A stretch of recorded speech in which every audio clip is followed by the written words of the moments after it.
en droit des étrangers, mais essentiellement droit des affaires pour tout ce qui concerne la Côte d'Ivoire notamment, parce que je travaille également en partenariat avec des cabinets sur place. Au-delà de ça, je suis également docteur en droit et le parcours, etc. Donc on peut échanger par rapport à ça et voilà, par la suite. Et je termine sur ce point. Et je passe au relais. Ok. Bon, bah, enchantée, moi c'est Cindy Kiessé.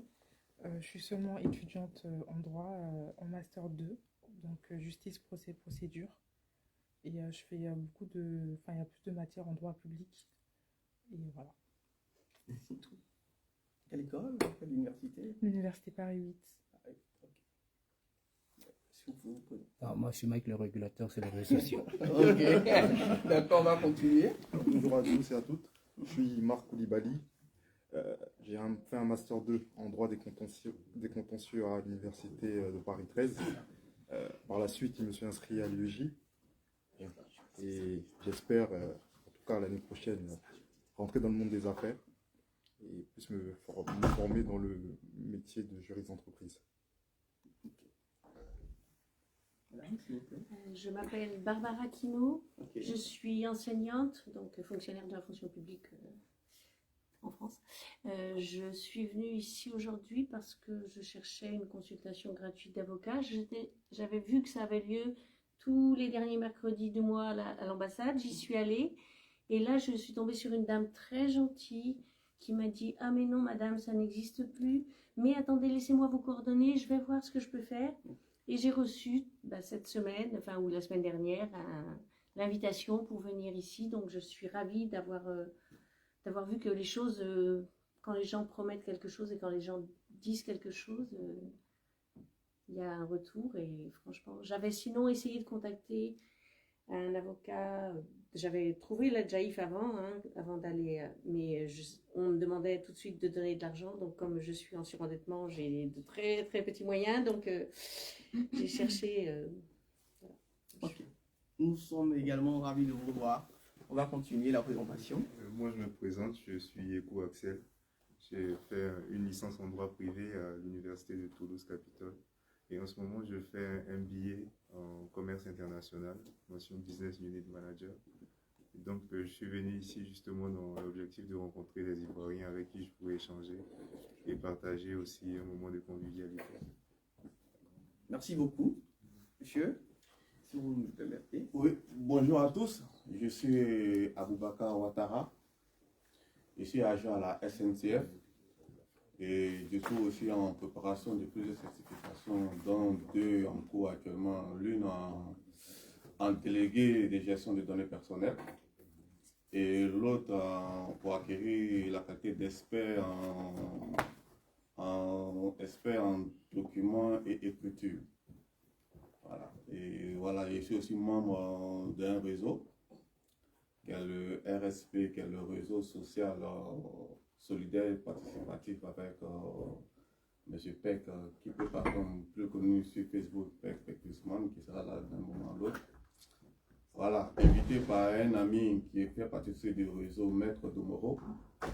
Et voilà, et opportunité aussi de croiser certains frères juristes.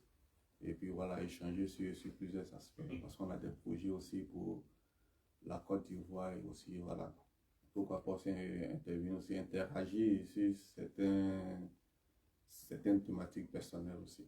Ok. Merci. Merci à vous. Comme vous n'avez pas encore fait la présentation, on vous redonne la parole avant de... Moi, ouais. je suis Gagné Doua, je suis actuellement juriste chargée des relations sociales, droit du travail. Donc, je m'occupe de la partie gestion des relations sociales avec le CSE, très bien, c'est un petit peu le sujet. Je suis pas membre de l'association, je suis étudiante du président et je suis venue sur son invitation. Merci. Merci au président de nous avoir fait beaucoup de monde. Et vous, monsieur? Moi, c'est Stéphane Koa, ici ancien étudiant de Maître Aubin. Je suis titulaire d'un master en gestion fiscale et actuellement en cabinet d'expertise comptable en tant qu'auditeur et juriste fiscaliste également. Ok. Donc, Du coup, je me présente alors. Moi, je suis en psychiatrie, milieu hospitalier. Je suis sur les réseaux sociaux. Je n'ai rien à voir avec toutes ces belles personnes. Mais comme je suis en cyber, on m'a dit de venir filmer. Voilà mon rôle à moi. Voilà. D'accord. Ok. Oui. Présente-toi. Alors, moi, c'est Pétienne Bida. Je suis juriste en droit gestion d'entreprise et actuellement chargée d'analyse de crédit auprès de la Société Générale, ainsi que négociatrice en immobilier chez Keller Williams et ABC. Voilà. Et j'accompagne Roger.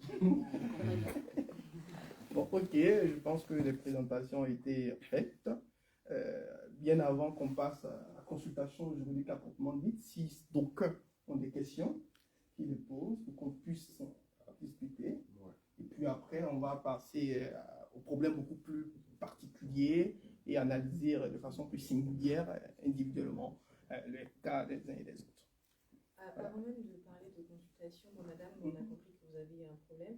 Est-ce qu'il y a d'autres personnes qui ont des problèmes juridiques pour lesquels ils ont besoin d'une consultation, pour qu'on puisse déjà prendre le temps avec ces personnes-là? Ou si c'est des questions d'ordre général, on peut discuter, ça pourrait intéresser tout le monde. Mais hormis vous, madame. Et moi, c'est plutôt d'ordre pénal. Donc oui, on vous prendra en aparté, il n'y a pas de problème. Mais pour les autres, est-ce que vous avez des questions spécifiques? Si ce n'est pas le cas, on peut peut-être les poser ici et tout le monde pourra côté de la réponse. Oui, moi j'ai un besoin spécifique. Ok. Qui me concerne vous particulièrement. Qui me concerne moi particulièrement. D'accord. Ok.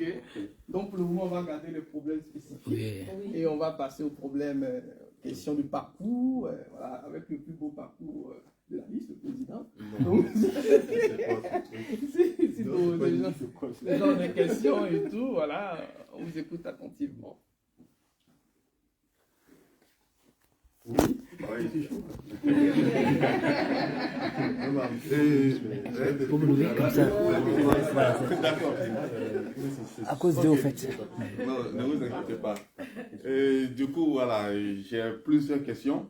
Mais déjà, la première question, c'est que j'aimerais savoir bien comment on appelle ça, quels sont les objectifs visés par votre association et quels sont les actes déjà qu'elle a dû poser.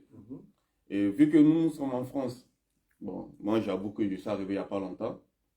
Voilà, donc pour vous parler un peu de mon parcours, ça me fait le 28 juillet, là, après demain, là, j'aurai 4 ans de vécu définitif et permanent en France.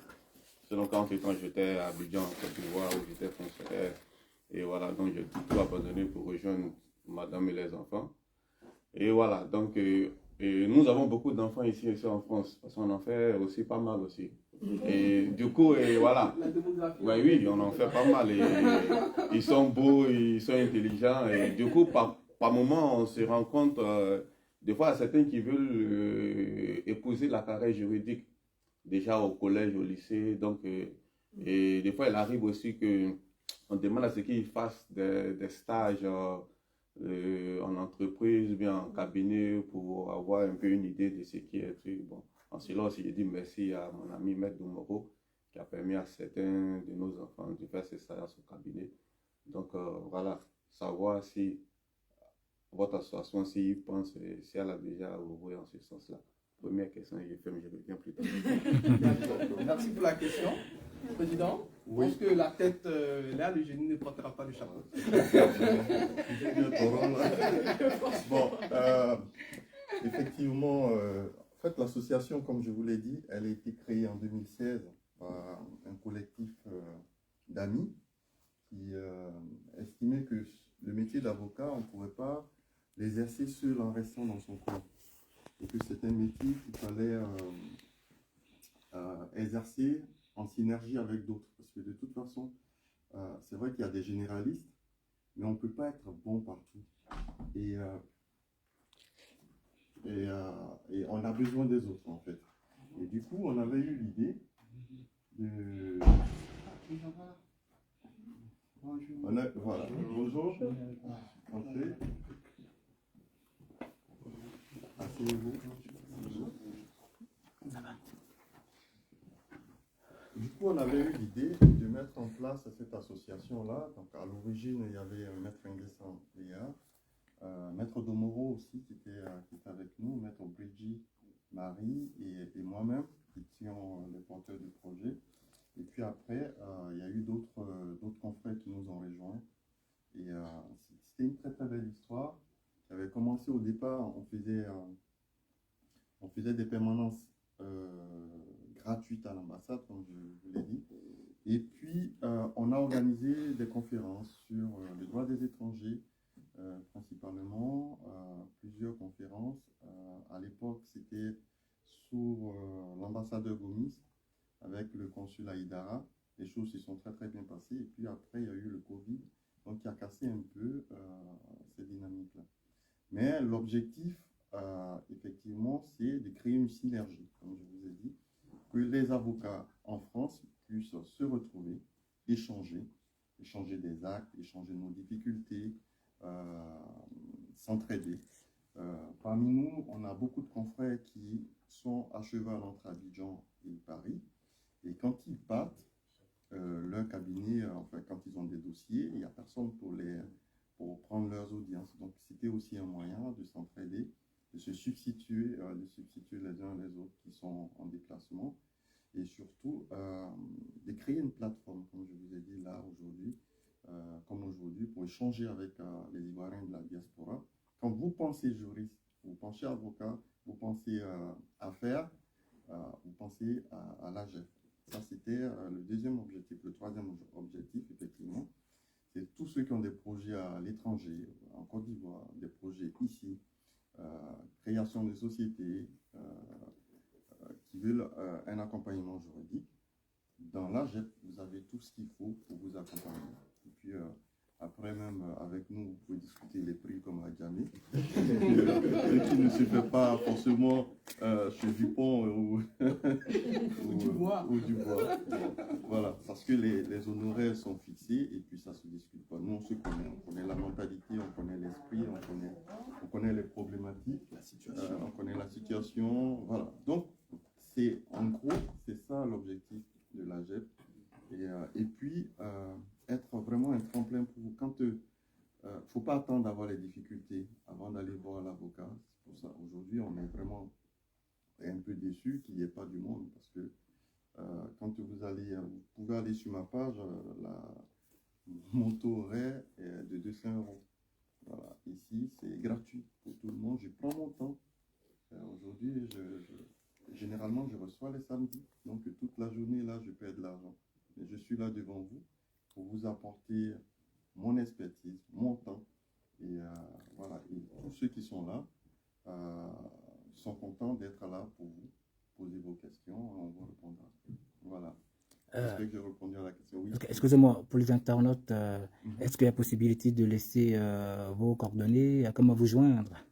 Oui, on a un site. D'accord. Je vais laisser Audrey qui gère.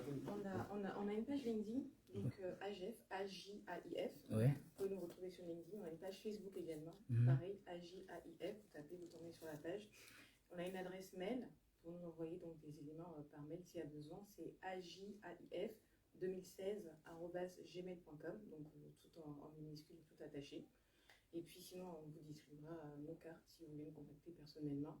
Et si c'est une question qui relève de la GEP, on relèvera bien sûr en interne pour apporter la réponse. Donc voilà. Et un dernier objectif, Anthony, que tu n'as pas évoqué, mais qui est sous-jacent, c'est tellement évident qu'on ne le dit pas, c'est aussi le côté, on se veut aussi source de motivation pour les plus jeunes. Donc ça passe par les publications qu'on fait régulièrement, donc sur les livres, donc beaucoup de choses qui sont censés, on va dire, intéresser non seulement donc, les Ivoiriens, mais toute personne qui se pose des questions dans les domaines juridiques quelconques, mais aussi beaucoup les étudiants qui peuvent aussi avoir des besoins d'avoir des visages, des modèles, des gens qui leur ressemblent, qui ont embrassé des carrières donc, auxquelles eux, ils aspirent, mais ils se demandent, mais est-ce que je vais y arriver? Il y a personne que je connais dans ce domaine-là et tout. Nous, on est là pour leur montrer que c'est possible. Et regardez-nous, si on a réussi, vous pouvez aussi vous aussi réussir. Donc il y a ça aussi qui est un gros pilier aussi, donc la représentativité auprès donc, de nos jeunes frères, nos petits frères, nos enfants, pour qu'ils puissent aussi se dire que c'est pas fermé, même si vos parents n'ont pas fait de longues études parce que les difficultés de la vie font qu'ils n'ont pas pu y arriver, vous vous pouvez le faire et on est là pour vous accompagner, vous aider dans ce sens-là. Vous ne savez pas votre question? Parfaitement. Ok. On va prendre une autre question. Pas vous pour le moment, s'il y a Ouais, d'autres- Bah oui, bah oui. Les pouvoirs s'exprimer. Tout à fait. Il y avait une question. Oui, ouais, je voulais poser une question, mais ce n'est pas relative à un parcours. En fait, c'est une question plutôt que beaucoup d'étudiants, de personnes qui travaillent, d'Ivoiriens qui travaillent en France, se posent. En fait, c'est quand on envisage le retour au pays et que par moment, on se rend compte qu'on avait 5 ans là en France et qu'on a travaillé, on a cotisé, la retraite et tout, et quand on repart au pays, en fait, c'est plutôt pour les spécialistes soit en droit social ou sécurité sociale. En fait, comment se passe, comment on articule en fait, les cotisations en France et ce qu'on va faire là-bas en fait. J'ai fait 5 ans en France, je repars en Côte d'Ivoire, j'exerce en Côte d'Ivoire en privé, au privé, j'ai continué des essais. Et est-ce qu'avant de partir, il y a En gros, la question, c'est est-ce que vous pouvez récupérer votre retraite récupérer ou Par comment ça exemple, se passe en Côte d'Ivoire si jamais ou vous si aller revenez pas voilà. en France. Bon, moi, je ne suis pas spécialiste de la sécurité sociale, mais je peux vous dire qu'il y a une convention entre la France et la Côte d'Ivoire qui permet de sauvegarder les acquis des uns ou de l'un ou de l'autre pays. Voilà. Mais je vous mettrai en contact avec quelqu'un qui est un directeur de la sécurité sociale. Oui. Après, il y a la possibilité, quand tu travailles en France et que tu veux plus travailler en France, tu quittes la France, tu es dans un autre pays, il y a la possibilité de liquider ta retraite. Tu demandes pour liquider ta retraite. Donc, tout ce que tu as pu cotiser, tu es reversé en fait sur ton compte. Dans tous les cas, c'est pas perdu. C'est ça. La liquidation de la retraite. Parce que moi, je pensais plutôt que c'était la retraite complément, genre c'est la compétence qui était pour liquider. Bon, ok. Ouais, je comprends. Ok, d'autres questions? Je crois qu'il y a un monsieur qui a une question. Une autre question, on l'a interrompu. Tellement brusquement qu'il a retiré. Et lui qui était assis. Ah, il n'y a pas d'autres questions? Je veux savoir actuellement quels sont les besoins et les défis auxquels vous êtes confrontés. L'association, vous voulez dire? Bon, les défis, je ne saurais pas vous dire clairement, mais en fait, on a eu un gros souci de logistique et d'organisation, parce qu'en fait, on travaille avec l'ambassade et le consulat général, et les événements qu'on avait programmés, à chaque fois, ça a été décalé parce que les emplois du temps, on a eu du mal à coordonner les emplois du temps et à harmoniser nos emplois du temps. Et puis dernièrement, le consulat général a été confronté à un problème de déménagement. Je ne sais pas si vous êtes au courant, mais le consulat général va déménager dans le 8e. Et donc, ils étaient préoccupés par ce déménagement-là. Donc, du coup, en réalité, l'événement qu'on a aujourd'hui, ça devrait être une conférence sur les actes d'état civil. Mais compte tenu de ce contretemps et de ces difficultés, on a quand même maintenu la date et transformé ça en journée porte ouverte pour pouvoir échanger. Et la conférence, on vous donnera la date pour septembre. Donc ça, c'est le gros problème qu'on a en fait. Après, et puis bon, le problème de disponibilité des avocats, parce que des fois on organise des événements, et comme aujourd'hui, il y a pas mal d'avocats qui ont été réquisitionnés en raison des difficultés, des problèmes qu'on a à Nanterre ou dans d'autres localités. Bon, en gros, c'est ça. C'est ça notre difficulté. Et puis bon, l'autre problème, c'est que les gens qui nous sommes là, vous voyez, ils ne sont pas là. Exactement. Ils ne sont pas là. Et finalement, on se retrouve entre nous. Voilà. Là, on a l'entrée de M. Bléou, Innocent, qui est un des responsables de l'ambassade. Je tiens à souligner ou à rappeler que l'ambassade nous a vraiment soutenu, l'ambassade du consulat général nous ont soutenu dans cet événement. Puis bon, il faudrait qu'on les remercie, parce que monsieur Lanta était là, il va revenir. Monsieur Bléou est là, il a un mariage, mais il est quand même passé. Voilà, donc c'est des gens, c'est nos partenaires, on a une convention avec eux. On est tous là pour vous, pour les Ivoiriens. Malheureusement, vous n'êtes pas là et ça c'est dommage. C'est dommage parce qu'on prend de notre temps, on prend de notre expertise, on met ça à votre disposition gratuitement. On aimerait que vous veniez, mais vous n'êtes pas là. En plus, il y a des petits fours. Voilà. Voilà. Donc en gros, c'est ça les difficultés. Puis bon, les défis. Là, on essaie d'établir des partenariats avec l'AGIA, donc l'Association des jeunes avocats d'Abidjan, avec qui je suis en contact, pour organiser des activités aussi bien à Abidjan qu'ici. Et puis bon, voilà. Je sais pas, j'ai répondu à votre question. Je sais pas, on va permettre se présenter. Oui, d'accord. C'est ce qu'on peut vous présenter. Voilà.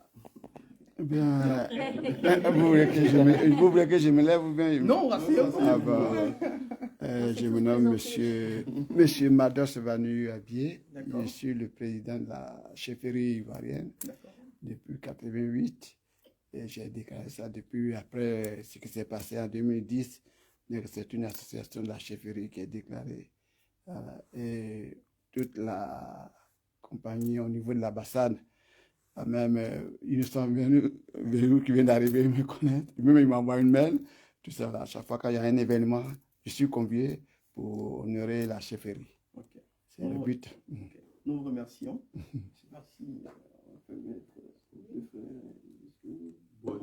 Je ne sais pas. Il n'y a pas de discours. Il n'y a pas de discours. Voilà. Il va se présenter. Il n'y a pas de discours. C'est juste que je voulais vraiment m'excuser d'abord pour l'État parce que vous savez qu'il y a d'abord des intempéries.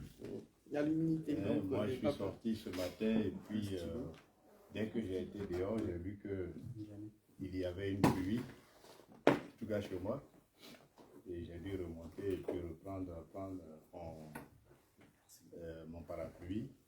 Et puis là, je suis venu. Mais je tenais à être là parce que, pas parce que c'est Maître Obeng, mais c'est parce que cela nous concerne. Nous tous, nous sommes Ivoiriens, nous sommes également des justiciables, n'est-ce pas? Et nous avons des difficultés les uns et les autres. Nous sommes dans un pays qui a ses lois, qui a ses règles. Suivez mon regard, nous avons des problèmes actuellement autour de nous. Voici une situation qui se passe. L'Ivoirien ici est face à ses propres problèmes d'abord, et puis il y a tout l'environnement.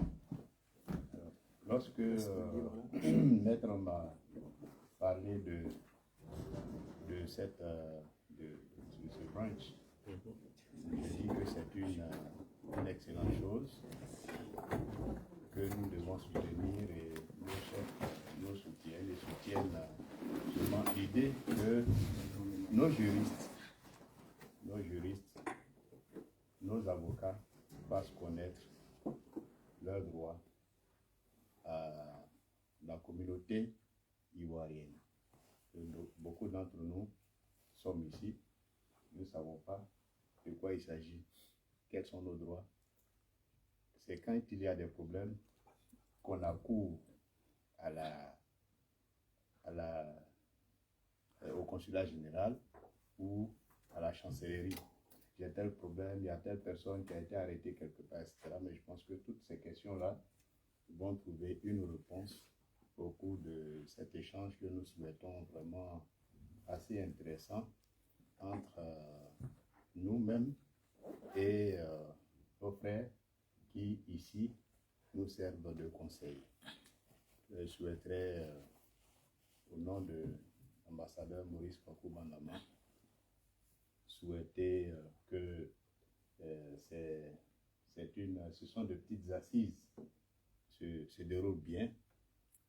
Je crois que quand Maître m'a parlé de cette rencontre, il s'agit de faire en sorte que les Ivoiriens viennent s'informer, qu'ils s'informent, qu'ils ils essaient de comprendre ce qui leur est possible de faire, à quoi ils doivent s'attendre en matière de droit.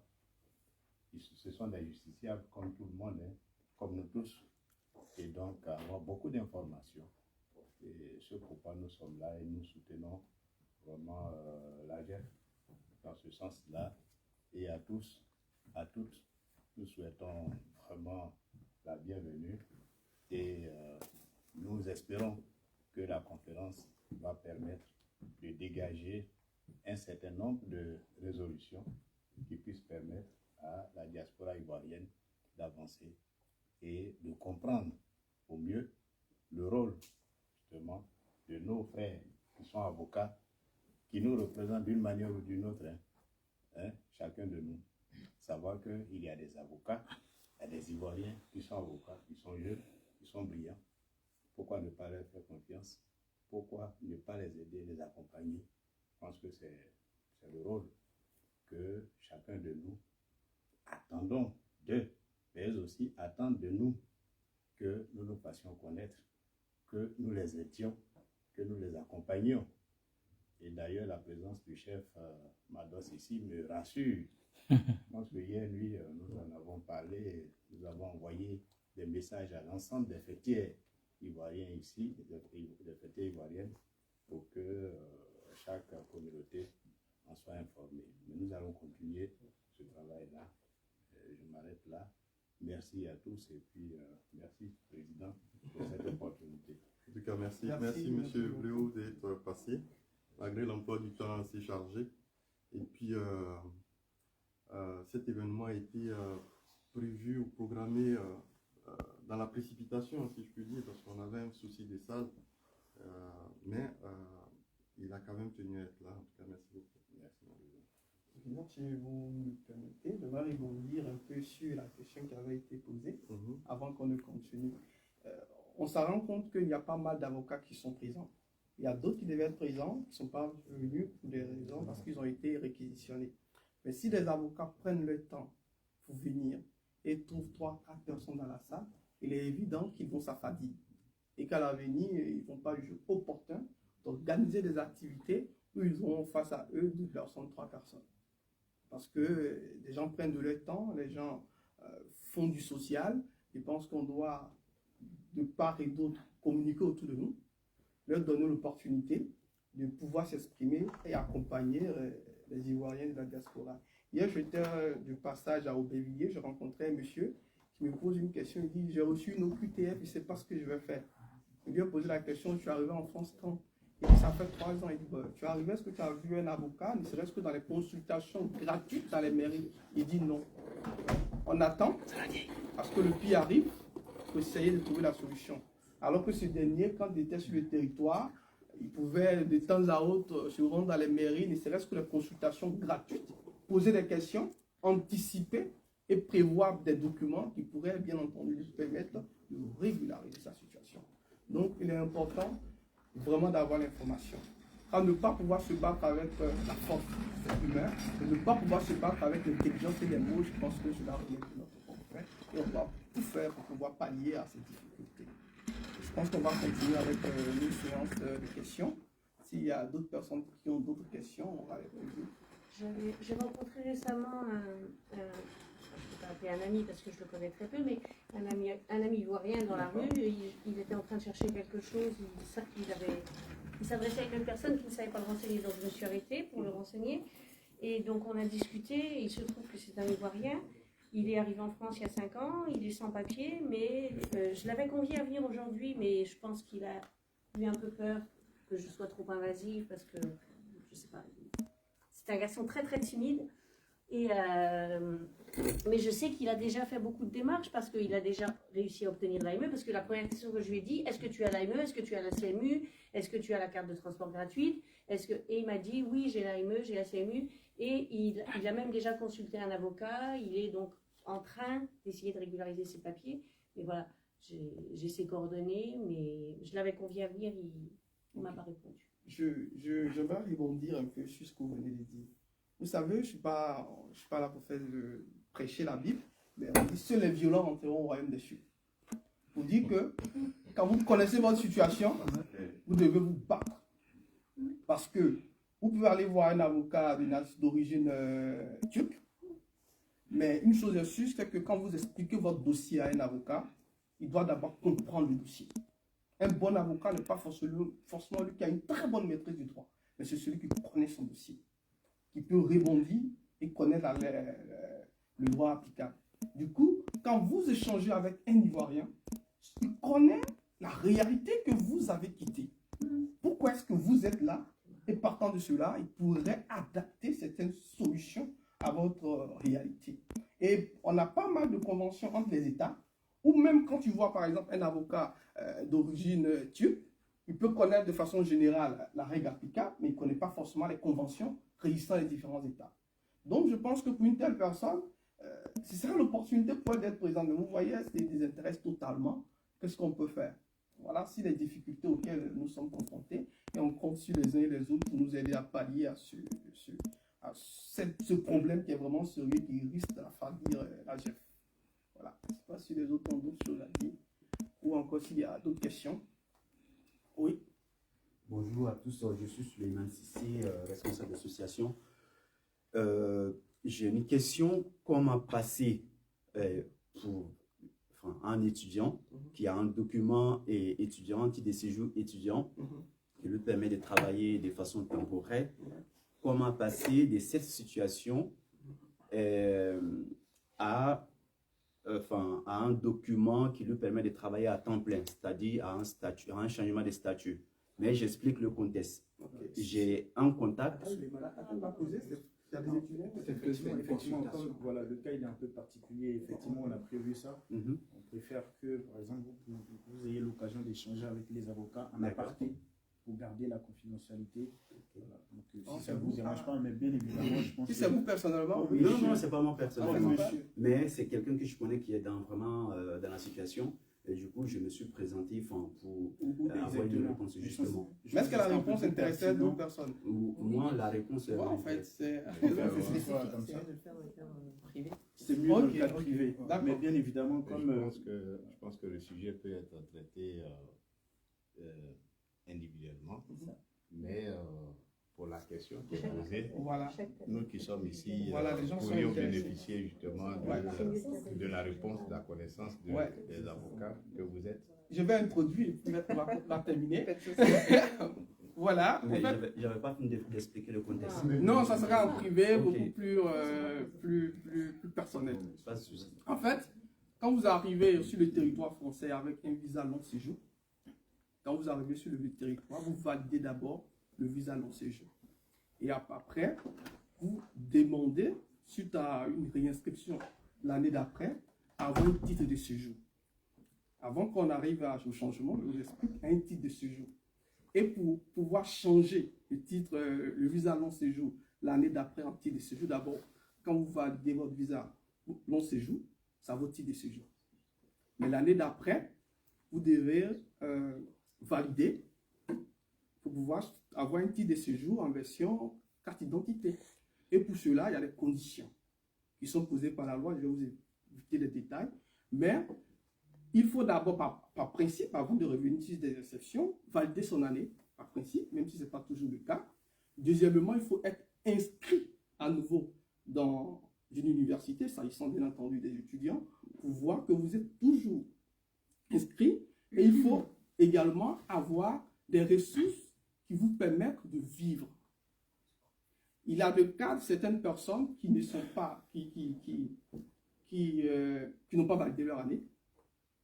Et en ce moment, est-ce que ces personnes ont droit à titre de séjour? Oui, elles ont droit au titre de séjour à condition qu'ils n'ont pas validé leur année, mais qu'ils ont suivi la formation pour laquelle ils étaient inscrits. Raison pour laquelle, dans certaines situations, il faut fournir un document de l'université qui atteste que vous avez suivi la formation et être inscrit à nouveau dans une université, soit pour la même formation ou dans une autre formation, dans une autre université, mais pour la même formation. Conditions financières. Deuxième condition, il faut être vraiment inscrit dans l'université et démontrer que par le passé, vous avez suivi les cours que vous avez validés ou vous n'avez pas validé, mais que vous avez des documents qui attestent que vous avez régulièrement participer aux travaux dirigés et aux cours prévus à cet effet. Maintenant, quand vous finissez votre formation, vous voulez changer de statut. Pour changer de statut, il y a deux conditions. La première condition, il faut avoir une activité dans votre domaine, un emploi dans votre domaine d'activité. Il faut que la formation que vous avez suivie, par exemple, si vous avez fait du droit et que vous êtes juriste d'entreprise, il s'agit bien entendu de votre domaine d'activité. Ça, c'est la première condition. La deuxième condition, il faut que les ressources soient au moins 1,5 fois le SMIC. Maintenant, on a des exceptions. Pour certains boulots, on va parler des métiers en tension, où on ne va pas tenir compte de cette situation. Ou encore, on a certaines activités qui ne sont pas forcément des métiers à tension, mais qui doivent faire l'objet d'une certaine procédure, publiée. Il faut qu'on ne trouve pas une personne sur le territoire, la nationalité sur le territoire pour pouvoir exercer l'activité. C'est toute une autre procédure. Donc voici les conditions pour lesquelles on peut changer de statut. Dans le cas contraire, il est difficile. Maintenant, quand vous n'avez pas encore vous ne remplissez pas encore ces conditions et que vous avez eu par exemple un master sur le territoire, vous avez la possibilité de demander un visa, un titre de séjour chercheur d'emploi. APS. Voilà. On aura, c'est trop de détails, je donne de façon générique les informations et Maître va compléter. Voilà. Oui, donc je pense que tu as dit l'essentiel. Au-delà de ça, je pense qu'il y a quand même pas mal d'Ivoiriens qui sont en situation où ils n'ont aucun titre de séjour et qui sont également en France depuis de nombreuses années. Enfin, c'est la majorité des personnes que moi je reçois personnellement. Dans ce cadre-là, il y a tout ce qui concerne en fait l'admission exceptionnelle au séjour, avec les conditions légales également qui sont fixées. Donc, il y a des conditions, des dossiers à préparer. Donc, c'est mieux de le faire dans un cadre plus spécifique, adapté en fait au cas de chacun, parce que chaque situation est particulière et il faut quand même pas mal de conditions, notamment pour pouvoir déposer un dossier de régularisation à la préfecture. Donc, ça se prépare, il y a pas mal de choses à mettre en place. Et c'est vrai que dans ce cadre-là, généralement, c'est la majorité des personnes qu'on reçoit, que je reçois personnellement. Concernant la régularisation, la plupart des personnes sont en France depuis très longtemps. 10 ans, 20 ans parfois, mais se cachent et évitent notamment les polices, la police et autres. Et ces personnes-là se retrouvent en fait dans des situations où elles n'ont pas de titre de séjour. Elles sont dans une situation illégale, elles doivent en fait régulariser leur situation. Et dans ce cadre-là, c'est une situation qui se prépare notamment au niveau formalité par rapport à la préfecture. Donc il y a pas mal de choses également à mettre en place dans ce cadre-là. Bon, au-delà du changement de statut dont tu as parlé, je ne reviendrai pas dessus. Mais ce sont vraiment des cas spécifiques qu'on préfère voir en fait individuellement dans l'idéal. Ok, d'autres questions? Je vous remercie. Peut-être que je n'ai pas besoin de me présenter à nouveau. Ouais, pas du tout. Parce que nous avons une situation particulière, que souvent vous avez des Ivoiriens, des frères qui se présentent à l'ambassade pour dire qu'ils veulent rentrer au pays. Ça, c'est un des cas. Un autre des cas, c'est que il y a des Ivoiriens qui sont ici, qui ne veulent pas rentrer, mais qui viennent pour dire qu'ils ont égaré leur passeport. Et nous savons tous ce que cela implique. Puis après, vous apprenez que ceux-là ont des problèmes là où ils se trouvent. En réalité, c'est que la plupart des Ivoiriens, aujourd'hui, on peut parler de ce qui nous concerne, arrivent ici, chacun arrive comme il peut. Exactement. Mais il arrive ici comme il peut, mais il se trouve que les pièces, les passeports et tout le reste, les titres de voyage et tout le reste, en réalité, bien souvent, n'existent pas. On vient, on fait la déclaration de perte d'un passeport qui n'a jamais existé. Et puis, on vient à l'ambassade, on fait tout cela, et puis on prend un nouveau passeport. Hein? On s'enrôle, on a un nouveau passeport, et puis, au final, ces frères qui sont venus nous voir pour que nous les aidions à reprendre leur passeport, à faire avoir un nouveau passeport, etc.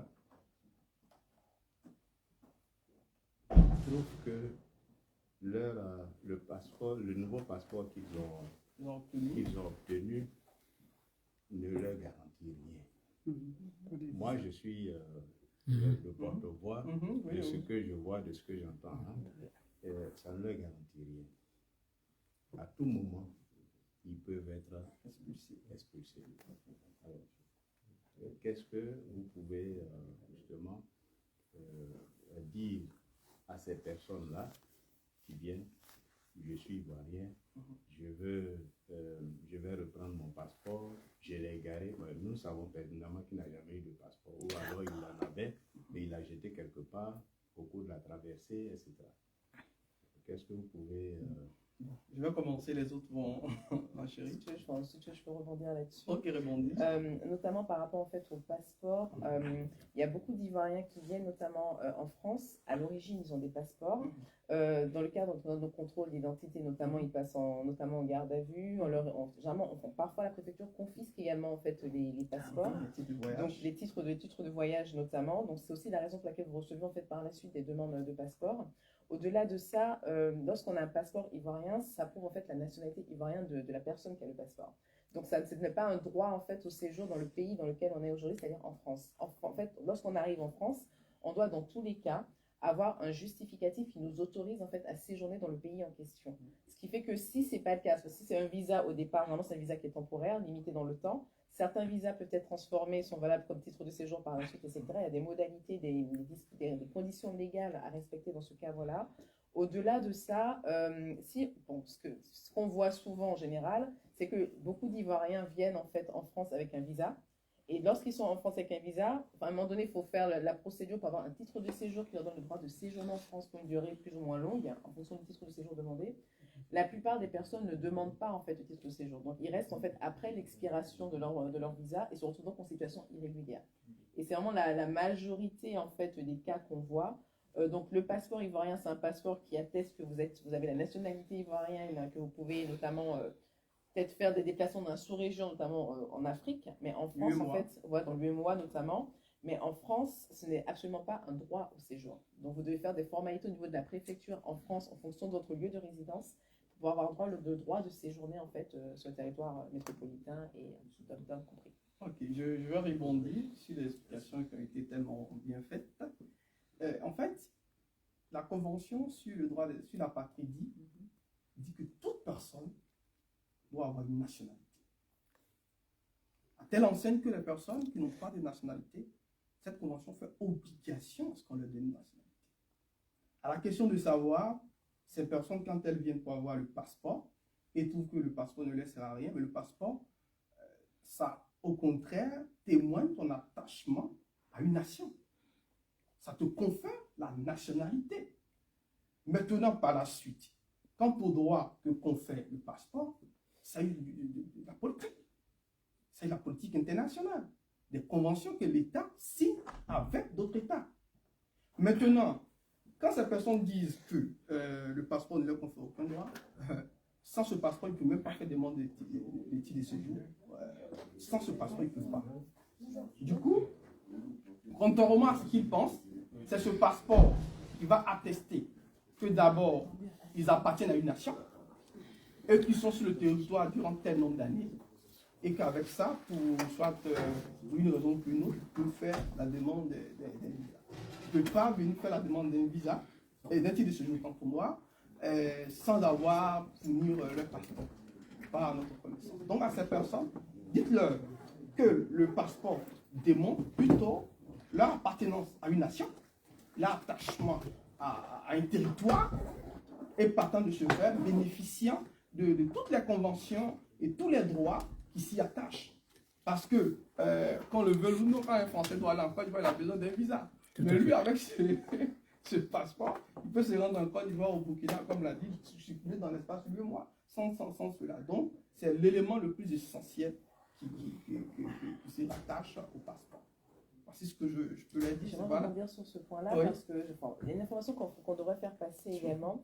quand on dépose un dossier en fait à la préfecture, notamment que ce soit un dossier de régularisation ou autre, parfois ça peut arriver que des personnes n'aient pas le passeport.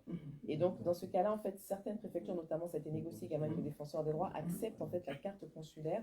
Donc c'est possible avec une carte consulaire quand on n'a pas de passeport de déposer un dossier à la préfecture pour obtenir un titre de séjour. Ça faut le dire parce que les gens le savent pas en général. Je pense. Attendez, excusez-moi. Je suis là pour Ouais. représenter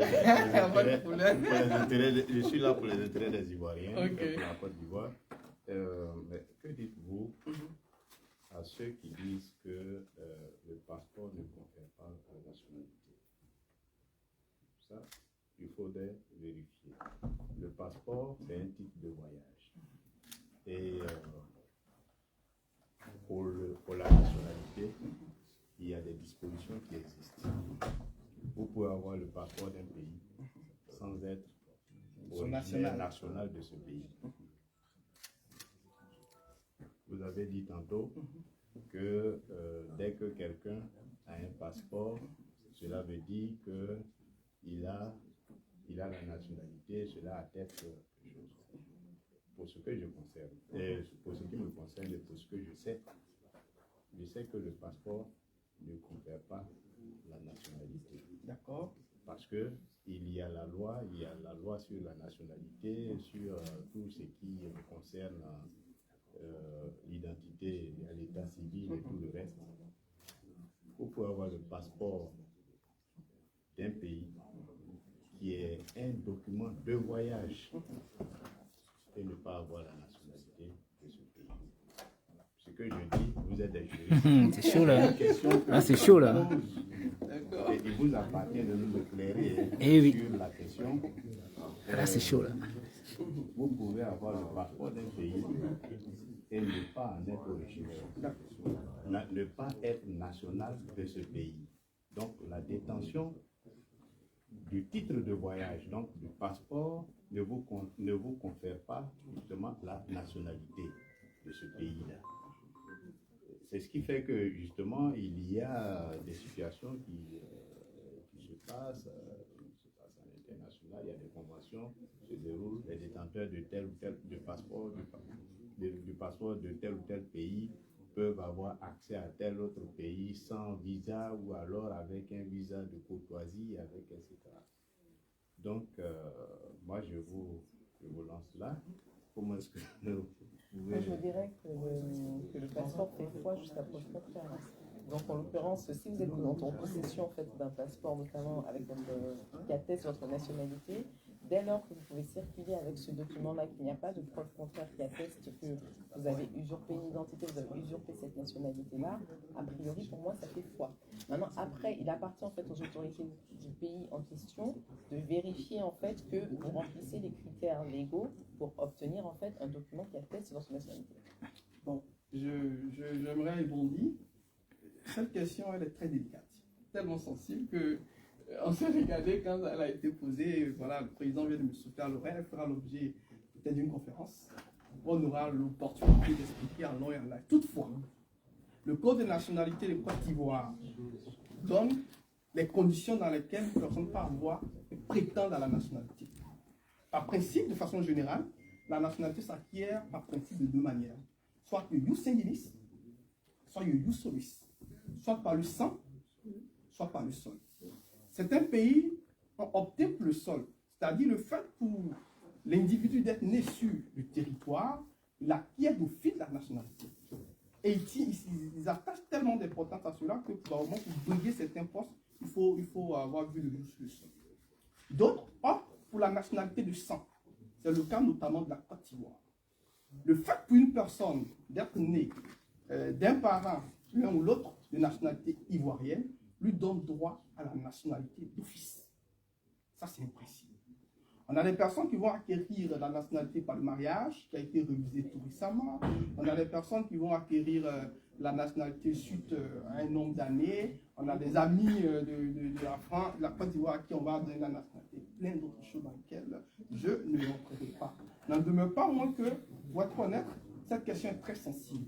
Parce que dire qu'une personne qui a détentrice d'un passeport d'un État n'a pas forcément la nationalité. C'est sensible dans ce sens que ça pose la question des documents même à fournir pour avoir le passeport.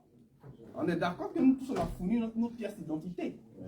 Voilà. Et la France, elle règle ce problème parce que, par exemple, des personnes les personnes qui ont le droit d'asile, ils ont un passeport, mais ce n'est pas un passeport français.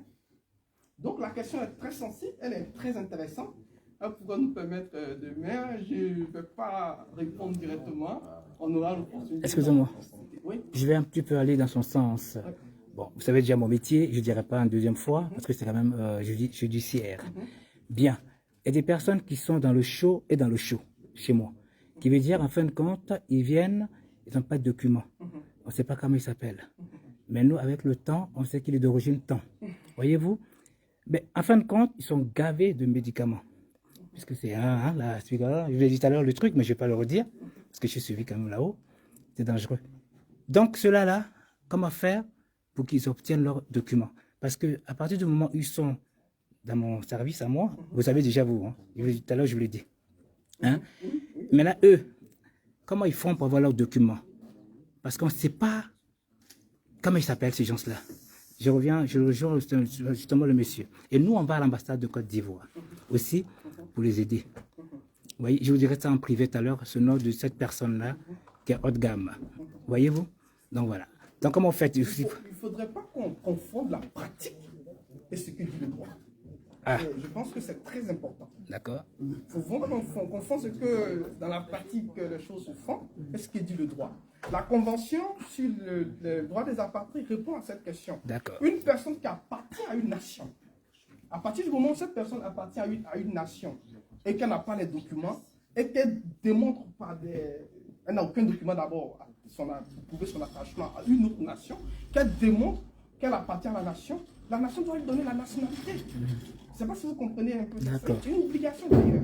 Parce que la Convention internationale sur le droit des apatrides dit qu'aucune personne ne doit séjourner sur la terre sans appartenir à une nation. Donc, on peut intégrer ce cas dans ce que vous venez de dire. N'en demeure pas moins que, est-ce qu'à partir du moment où l'ambassade de Côte d'Ivoire lui reconnaît ses prérogatives et lui donne son passeport, ne peut-on pas dire qu'il acquiert la nationalité? Point d'interrogation. Je ne vais pas m'hasarder.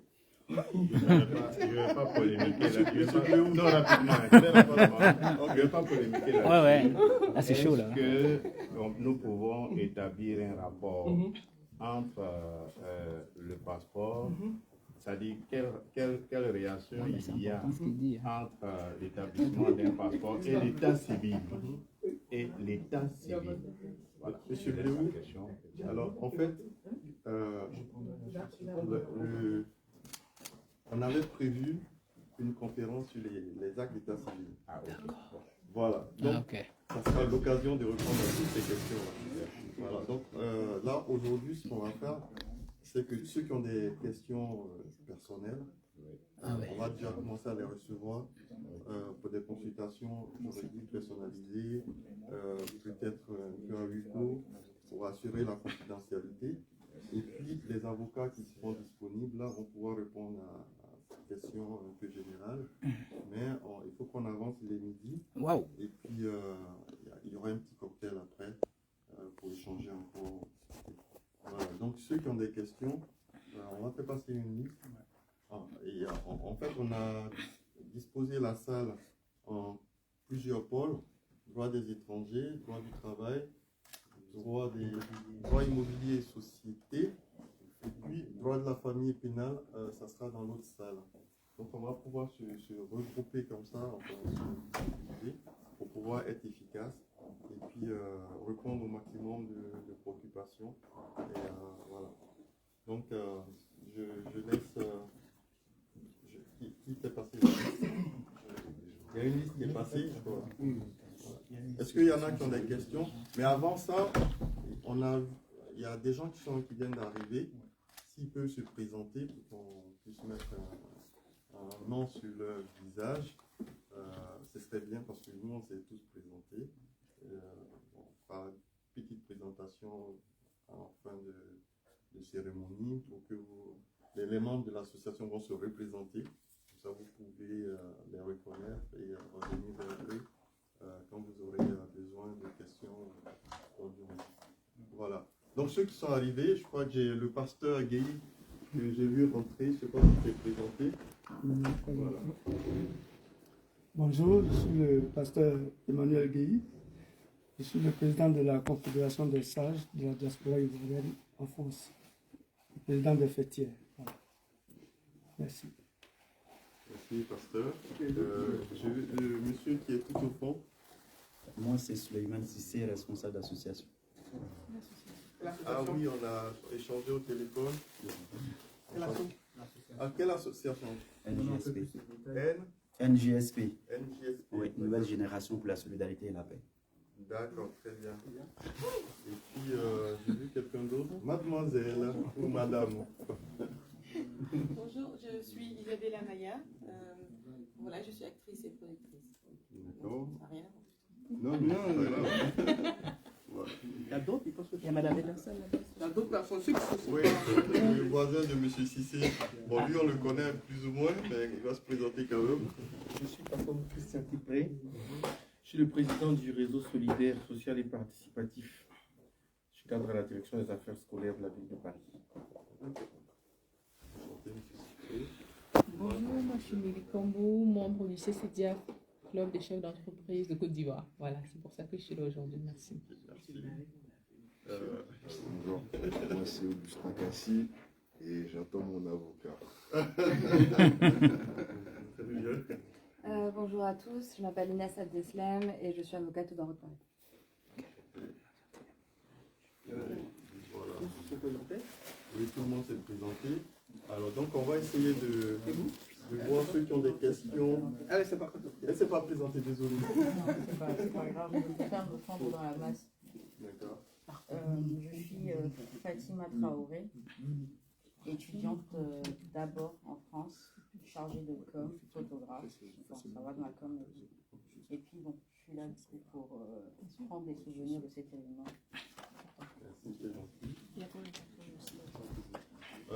On attend aussi le consul, M. Lanta, qui est actuellement en train de célébrer un mariage. Donc, dès qu'il finit, il va venir nous dire 2 ou 3 mots. Et puis, on va continuer notre cérémonie. En tout cas, c'est une cérémonie qui se veut conviviale. Hein. Finalement, le programme qui avait été établi a été totalement chamboulé parce que les gens ne sont pas venus à l'heure. Ils sont venus à l'heure ivoirienne. Donc, on a tout chamboulé et on essaie d'improviser un peu. Voilà. Donc, on va commencer. Ceux qui ont des questions personnelles, juridiques, qui veulent avoir des réponses, une consultation, n'hésitez pas à vous signaler. Sinon, Et bon, je vais écouter, je vais dire au revoir tout le monde.